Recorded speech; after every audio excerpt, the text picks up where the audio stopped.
10 before the end. So I am going to be participating in the 10 before the end challenge for the rest of 2024, and I've picked 10 books that I would really like to finish before the end of 2024, and a couple of those are for nonfiction November, and I will start with those.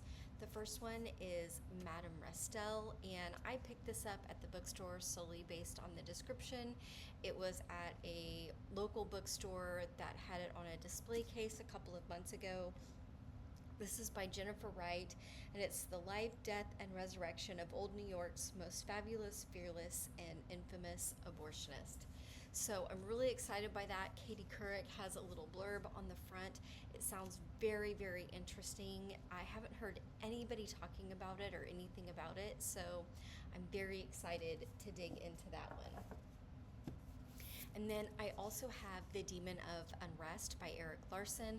I read The Devil in the White City quite a few years ago, and I absolutely loved it. I loved the way that he puts a nonfiction story together and really weaves in those elements of storytelling as well as factual information. So I'm really excited about this one. This takes place during the Civil War, which is not a war that I have read a whole lot about. I've read a whole lot about World War II, so I'm really excited to dig into this one, and I don't really know a whole lot about that one either. And then, because I guess I feel like crying or being rather mean to myself, I do have a little life on my 10 before the end. I have heard so much about this book, and I know that it is heartbreaking and very sad. I bought it right at the beginning of the summer, and I just haven't picked it up yet because I'm a little afraid, to be honest, based on the reviews that I have seen over and over and over again. But I am excited to dig into this one. I think, a warm cup of chai latte, a cozy blanket, and I will be able to get through that one. I also have James by Percival Everett on my 10 before the end. I'm so excited to read this book. I've heard so many good things about it, and I picked it up because I saw so many people talking about it from the Booker Prize list. I am tremendously excited to jump into this book and read it. It is Huckleberry Finn told from the point of view of Jim the slave. So very, very excited to dig into that one, but I also imagine that that one is going to be tough and heartbreaking as well. So I am thoroughly prepared for that. And I have a wonderful palette cleanser in the Spellshop. So I will probably be reading this one after one or both of those two books. This is by Sarah Beth Durst. I have heard just wonderful, amazing things about this book. It is a cozy fantasy. I have heard that there is a talking plant that is just absolutely wonderful. It's a little bit outside of my comfort zone and not something that I read all the time, but I picked up Legends and Lattes and Bookshops and Bone Dust, and I absolutely loved both of those books, so I was wanting to dive into some more cozy fantasy.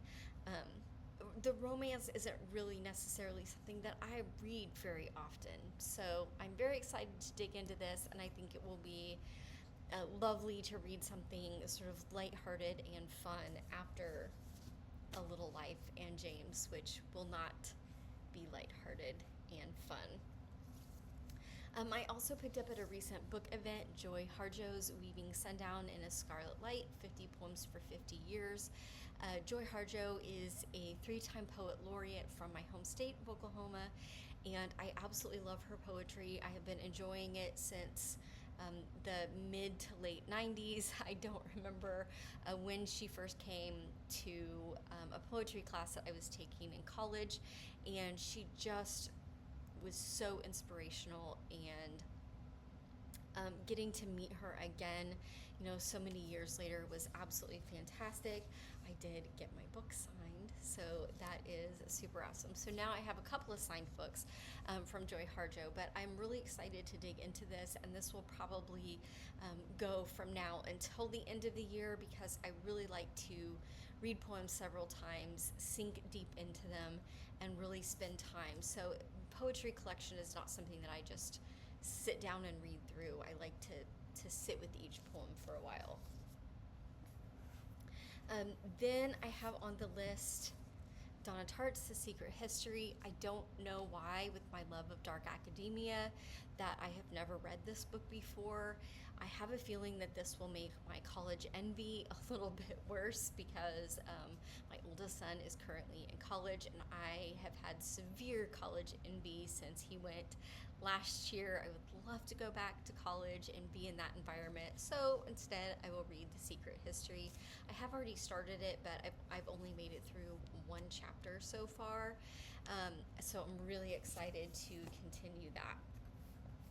Then I would like to finish up a series that I have already started. I absolutely loved Gideon the Ninth, and so I want to finish Harrow the Ninth and Nona the Ninth before the end of this year. I purposely saved these for cold winter nights when we're trapped inside. I technically don't get trapped inside because I have a hobby farm that I have to take care of, so I'm outside quite a bit. So I figured these will help me warm up in the winter months, and so I've really been looking forward to these, and I'm kind of almost sorry that I saved them for this winter, but then again, I'm not. So really looking forward to these because, again, I absolutely loved Gideon. I know a lot of people find it confusing, but I didn't really find it confusing at all. I found it fairly easy to follow. There's a couple of places where I had to go back and reread a little bit, but I think that was more for me just not paying close enough attention. But I thoroughly loved Gideon and Harrow, and I cannot wait to dive back into that world. The last book that I have in my 10 Before the End is Terry Pratchett's The Color of Magic. I am a huge fan of Good Omens, and I've never read anything by Terry Pratchett before, so I thought this was a good time to dive in and start the Discworld series. The Color of Magic is book 1, so I am very, very excited for this. I just recently picked this up when I went to Barnes & Noble, and I cannot wait to dive into that. So thank you guys so very much for watching. I am very new to BookTube, so hopefully this gives you a really good idea of a cross-section of the books that I like to read and whether or not you would like to join in and see what I have to say about these books in the future as I review them.